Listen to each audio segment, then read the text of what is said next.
All right, hello everyone, and welcome to my channel. This is an educational channel. We try to check out great theories and discoveries and concepts that you're probably not familiar with, but if you were, make a big difference in your life in terms of improving your mental, physical, spiritual health. But these are things that have been suppressed, so they are things that you have to really dig for. And this is really a show um, for diggers, people who um, want to go further. I think a lot of the truth movement out there has done a great job of, you know, um, letting us know what's going on, uh, especially in the modern time and in the info war. But there needs to be some deeper dives, some deeper digs, and that's what I'm here for. Uh, Getting way back into the ancient times, recognizing that psychological operations were in full force back then, just like they are now. And there's a lot of propaganda, a lot of,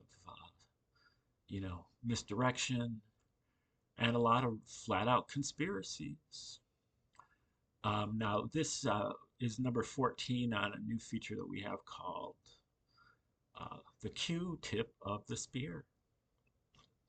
And I look at a lot of the people that I consider to be at the tip of the spear in terms of podcasters. I don't really get onto social media. Just if it comes on, uh, you know, Rumble, BitChute, or YouTube, uh, that's probably the only way I'm going to see it. But there's plenty to go around there, and you know, I'm pretty much a full control person, and I believe that the events have already happened and that they are reenacting the events on a daily basis to, you know, um, simulate the drama. And that a lot of the reenactments are laughably absurd and could never be part of reality. And that doesn't mean that you sit on your hands and eat popcorn and sit back and watch. There's a ton that needs to be done. Uh, it looks like we will, the side that's against the Satanists are going to win, but that victory will be Pyrrhic unless um,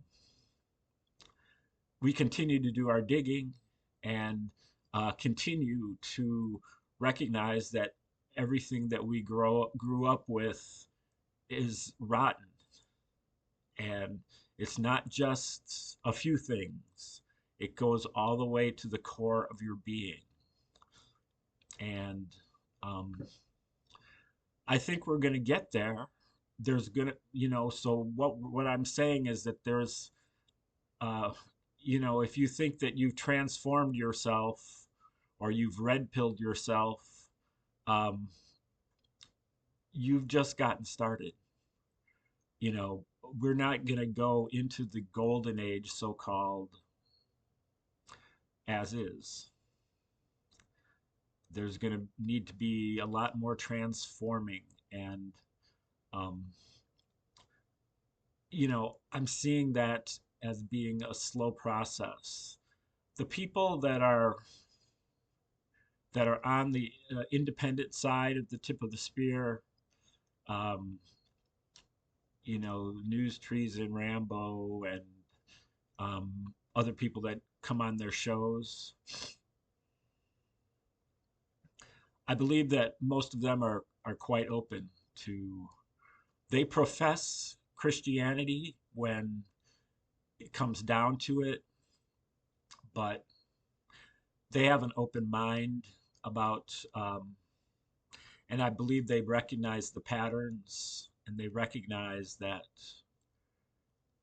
um, you know, they could be wrong. They recognize that they don't know that much about this. And so they have an open mind. People on the Soft Disclosure Network, yeah, I just got done listening to the Baseless Conspiracy guys go for half an hour or longer, just ripping on the Mormon Church as if it were a conspiracy.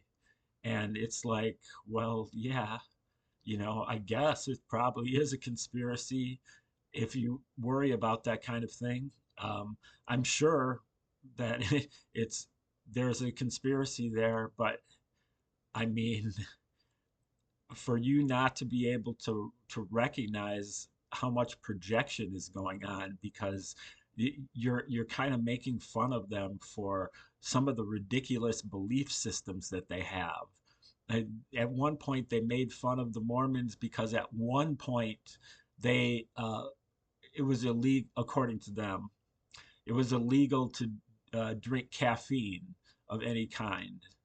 But then they switched it and made it that it's just illegal to drink coffee and that you could drink other kinds of caffeine. And one of the commentators, not one of the call in people that called in, was like, well, I guess the omnipotent being just changed his mind about what he thought about caffeine, and they all kind of chuckled about it. It's like, well, you have when did you last read your Genesis, whatever, Genesis 11 or whatever it is? You know, God decided to change his mind about creating human beings, and he decided to wipe them off the face of the earth. Um, that that's in your book, and that's part of your beliefs.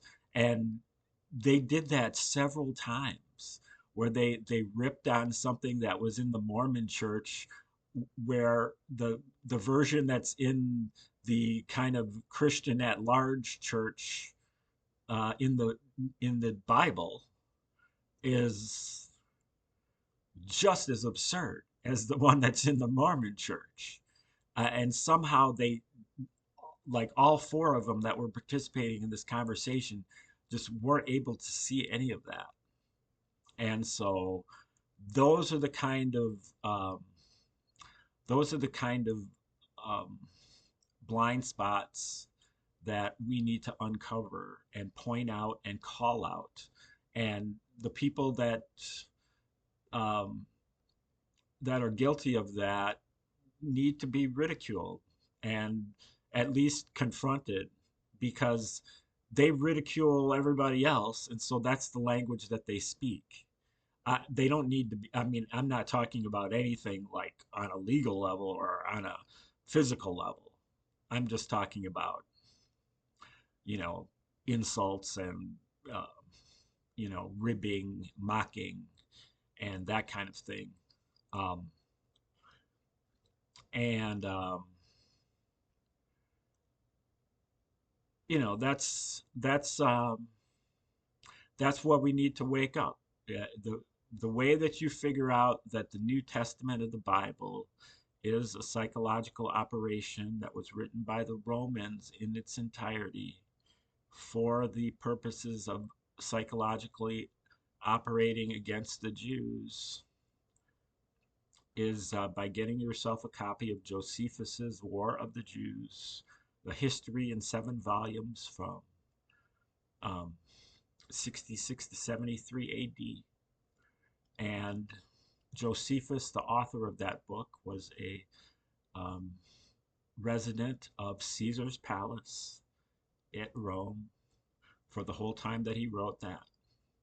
And it was uh, authored under the auspices of the Flavian emperors, Vespasian and Titus in particular, in the late first century between 69 and 81 AD.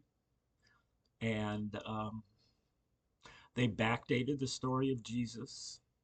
And if you are attentive enough, you'll be able to tell um, that the stories in the histories, so called, in Josephus are basically a model for the story of Jesus in many respects.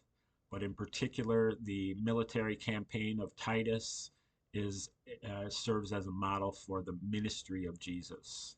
Every place that Titus goes, Jesus goes in the same order. They encounter parallel events at each location, and those events are spaced out by 40 years, sometimes to the hour.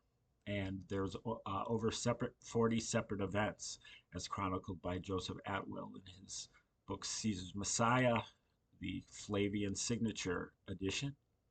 And the life of Josephus is also a model for the life of Jesus, like the biography of the life, like you know, born to certain kind of family and grew up in a certain kind of way, ended up, being buried and underground for 3 days and then rising again. Those things all happened to Josephus. Um, Now, they all happened to Josephus if you believe Josephus. Um, but you know, you read those two, and you will discover that they were written by the same people at the same time for the same reason. There are plenty of other codes in there. Now, the Old Testament is different. The Old Testament, the stories in the Old Testament, many of them are accurate historically, but they're taken as being religious, and they are not. There's no religion in the Old Testament except for Genesis 1. Genesis 1, uh, there's a God there that I could get with, and then he's replaced by Yahweh in Genesis 2. And the Yahweh Elohim character is a psychopath, and he is not a god. He is a flesh and blood individual with maybe more powers than we have, more technology than we have, but by no means any type of God. You could maybe think God with a small g, because he's more powerful than we are, more advanced than we are, maybe even smarter than we are, but a psychopath with super uh, a super wide array of personality disorders: obsessive compulsive, insecure, indecisive, addicted to smoking animal fat, and all kinds of just like and there's no morality whatsoever in the Old Testament. It's all about, are you going to obey Yahweh or not? Thou shalt not kill. Not because killing is wrong, but because Yahweh says it's wrong. That Yahweh says that you're not supposed to do it. There's nothing in there that's like this is right and this is wrong. It's like this is what Yahweh says, and anything else is wrong. And then Yahweh just dispenses justice arbitrarily as well. So now Yahweh gets an exorcism, take him into the New Testament, but that leaves you with Satan.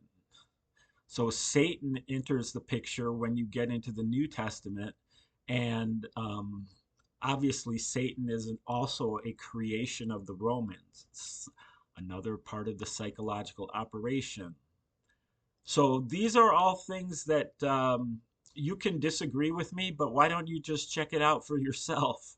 And these are all things that we're going to have to reckon with in the very near future, because we're not going into a new age with the current belief systems intact.